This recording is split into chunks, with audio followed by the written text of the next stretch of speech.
Alam nyo ba, itong pusang ito ay trending na ngayon worldwide? Siya si Ethel or tinatawag na Ui-a, Ui-ui-a. Totoo.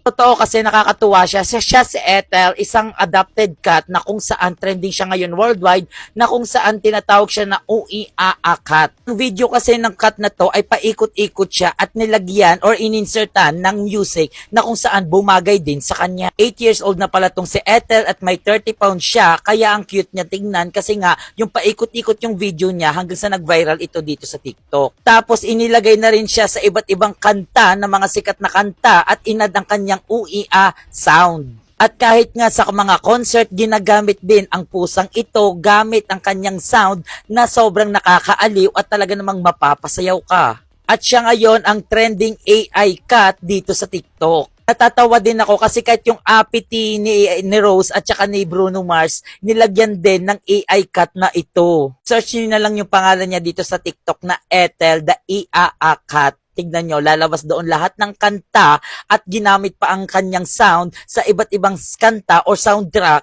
at ginamit na rin to sa concert. So tignan nyo mga mima ko, matatawa din kayo.